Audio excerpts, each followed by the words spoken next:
Well, thank you all for being here. Thank you for inviting me to this distinguished seminar. My wife and I are both busy professionals, so we have a shared Google Calendar.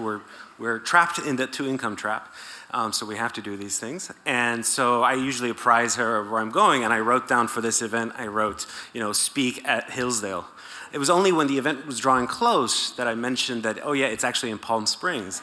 And she said, Palm Springs, is that where I was like, no, they have this conference, and it's okay. I mean, she didn't mind my coming this way and that, but it just puts my work when I'm out doing speaking gigs in a different light, because it's one thing to go to Hillsdale, Michigan in the dead of winter, and another to be here. So anyway, you didn't come here to hear my wife jokes, so let me proceed.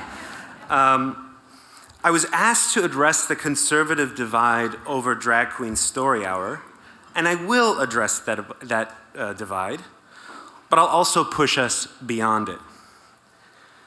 Because let's be honest, do we really want to spend an hour on a glorious Golden State morning like this one talking about men in latex boots twerking in front of toddlers? No, we do not.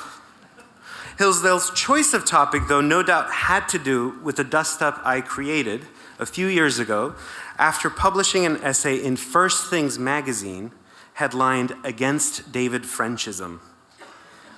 We are, in fact, fast approaching the 4th anniversary of that essay, the essay that launched 1,000 op-eds and served as, quote, a full employment bill for the conservative commentariat, as Ross Douthat put it at the time. Coining and criticizing Frenchism is still one of the things with which I'm credited, even by readers otherwise unfamiliar with my work. I'll travel to the Balkans and people ask me, now what is Frenchism? Well, the basic of the contour of the argument was that A, Drag Queen Story Hour is happening, B, it represents a profound cultural crisis, and C, it represents a failure of the conventional social conservative movement as embodied by David French, but not only David French. If you had asked me 4 years ago if I would wish for my byline to be tightly associated with either Mr. French or with drag queens, I would have instantly replied, no, hell no. Nor did I expect a single sentence from that essay, my battle cry that, quote, we must fight the culture war with the aim of defeating the enemy and enjoying the spoils in the form of a public square reordered to the common good and ultimately the highest good, to find its way into hundreds of columns and books. With its admittedly unstable mix of Thomist piety and Iranian militancy, that sentence is likely to be etched into my gravestone. It's almost surreal to reflect on those heated debates and the events that have transpired since then. Back then, much of the institutional right circled the wagons around Mr. French, while subjecting me to a kind of ostracism. Mainstream figures who initially sided with the Persian in the Franco-Persian take wars were few and far between. Most of the editors of First Things, my friends Roger Kimball of The New Criterion and Chris Buskirk and Julie Kelly of American Greatness, some comrades at The Federalist, and oddly enough, the evangelical intellectual Alan Jacobs, who gave me most of the points on substance in an essay for The Atlantic, even as he deplored my polemical style in a rather throat-clearing manner. Far more typical was my own former boss and mentor at the Wall Street Journal editorial pages, Bret Stephens, who penned a denunciation of me in the Times under the delicious headline, The High Church of the Low Blow. National Review, where French was employed at the time, naturally led the way with a dozen apologias for their man and attempted takedowns of yours truly. How things have changed. Today, preventing interactions between kids and drag queens, treated as Sohrab Ahmari's dangerous theocratic brainstorm in 2019, is the stuff of suburban wine mom politics, the mainstream posture on the right, and the official policy of Florida Governor Ron DeSantis' administration. Even National Review is wising up. In a brief blog post published last summer, NR's Charlie Cook asked in apparent exasperation, how did we reach the point at which drag queens in schools became a topic that is routinely debated in domestic American politics? How did drag queens get into schools in the first place, end quote. The immediate cause of Mr. Cook's vexation was Michigan Attorney General Dana Nessel's call for, quote, a drag queen in every school, end quote. Nessel later claimed that she was speaking in jest, but she's far from the only Democratic official to speak out recently in favor of having drag queens perform before children in public schools. California State Senator Scott Wiener likewise mused about, quote, offering Drag Queen 101 as part of the K-12 curriculum, adding, quote, attending Drag Queen Story Hour would satisfy this requirement, end quote. Responding to criticism of drag events for children in New York City schools, for which the Department of Education has a $200,000 budget, a DOE spokesman countered, quote, this is life-saving and affirming work. We believe our schools play a critical role in helping young people learn about and respect people who may be different from them, end quote, and on and on. Thus, what began as a seemingly marginal, voluntary, private program held in a few public libraries has now embedded itself in some urban school districts and may well expand its hold still further. Of course, my 2019 contained, at its heart, a warning about precisely this dynamic. My main argument had to do with the nature of liberal claims about autonomy. Gender ideologues, I contended, take the logic of maximal autonomy, cherished by dogmatic classical liberals and libertarians like French, to its logical terminus. To fully substantiate autonomy claims about gender and sexuality, it isn't enough to secure the private right to do X. Rather, society must positively approve of X. As I wrote at the time, and forgive me for the long self-quotation, individual experiments in living, say taking your kid to a drag reading hour at a public library, cannot be sustained without some level of moral approval without the community. Autonomy maximizing liberalism is normative in its own twisted way.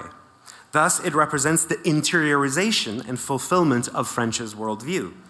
The more conservative liberals, that's a term you should grapple with, conservative liberals like French, insist on autonomy, the more they strengthen the bully's position.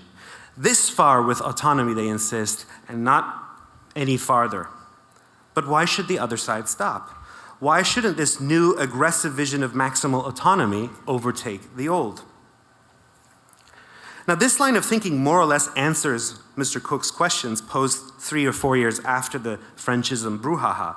How did we get here? Mine is an argument about the historical operation of liberal ideology.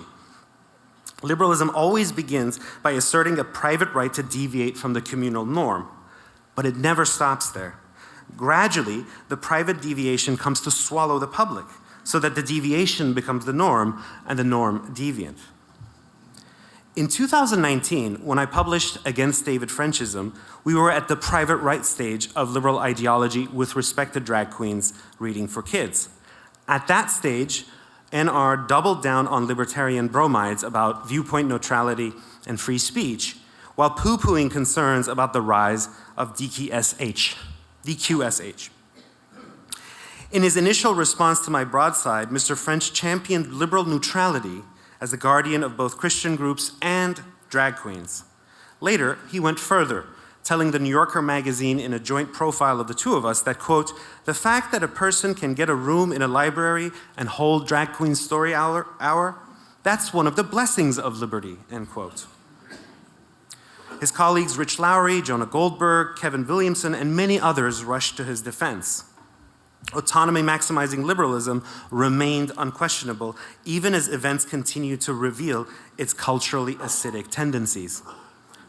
The United States, declared a writer named J.J. McCullough in NR, quote, is organized as a religiously neutral public, and no account of the good life can be enshrined in its institutions. This, even as race and gender ideologues were doing just that, if he and his colleagues would but look around them. Mr. Cook himself was no exception. Quote, critics of the liberal order, he wrote at that time, believe the system is unjust because it merely pretends at neutrality and toleration, while in fact smuggling its own values and imposing them on the public square, end quote. But rest assured, he went on, the classically liberal order places only one condition on participants, and that is that they agree not to try to abolish or permanently take it over. Well, end quote. That was 2019. Here we are. In 2023, Drag Queen Story Hour in its private rights stage has given way to the normativized and enforced stage, prompting Cook to rage. Why? Why indeed? One almost feels sorry for him. Okay, so much for gloating and I told you so's. Now, much as it might surprise some to hear this, I take scant pleasure in the fact that the institutional right now seems to have turned decisively in my direction and against Frenchism. Today's conservative movement is hyper-energized on the culture war front. You would think this should leave me content, but I am not. Because I'm afraid the new posture isn't up to the task the right has set for itself of beating back the whole complex of wokeism of which Drag Queen Story Hour is but one expression. Although it can appear more muscular, or more based, as your kids might say, than French's approach, it remains fundamentally wedded to the same kind of culturalism that characterizes Frenchism. Now, what do I mean by culturalism?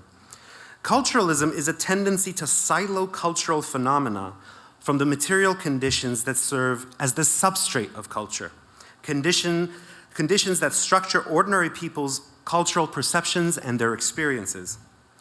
Culturalism is in part a product of a deeply embedded conservative tendency toward excessive idealism. If old school leftists of a certain sort erred by reducing all cultural phenomena to a given society's, quote, mode and relations of production, many on the right mistakenly go to the opposite extreme, denying any nexus between the prevailing ideas and the class dynamics and hierarchies of society. In this frame, culture becomes a sort of autonomous realm that is completely innocent of the way we organize our larger politics and political economy. And wokeness and gender ideology become just another set of bad ideas, a mind virus that has out of the blue infected our institutions. They can therefore be ousted if we just state the right ideas emphatically enough in this telling. You should be very suspicious anytime you hear someone lament the state of the culture. When he does that, you have to ask what kind of analysis or diagnosis is foreclosed by talking about the culture in this way. If some social crisis is framed as a purely cultural problem, then all that is needful is a cultural fix. Evangelize the culture. If I could just write one more op-ed or white paper, people can tell that true liberty means getting married, forming a family, serving neighbor and neighborhood, and I can change the nation. Of course, nothing changes that way. We desperately need a deeper analysis of the woke gender ideology complex, one that's attentive to material reality.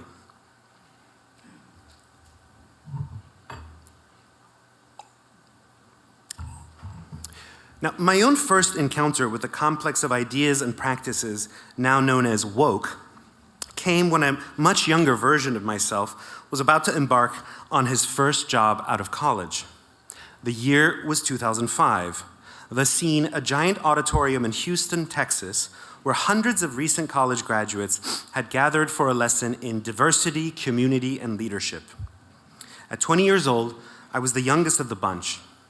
We were members of an organization called Teach for America, which recruits promising recent graduates to spend 2 years teaching in public school classrooms set in some of the nation's poorest regions, but not before immersing us in a bath of race, sex, and gender theory. All the elements we now associate with wokeism were present there, in embryonic form, in that Houston auditorium. The cultivation of ever more exotic and boutique grievances, the competition for victim status, the reduction of complex social problems to an obsession with using the right kind of language, the denial of agency to victim groups, the corollary duty of dominant groups to pursue social change, mainly by pursuing individual self-improvement. Teach for America would have us sit in circles and present our, quote, narratives. Participants, like from subaltern backgrounds, were expected to tell stories of repression and exclusion, while those who came from the dominant culture had to unpack their privileges and biases in front of the group. Now, at the time, I had only immigrated to the United States from Iran 6 years earlier, and needless to say, sitting around in circles to unpack your biases was not something people did in the Islamic Republic.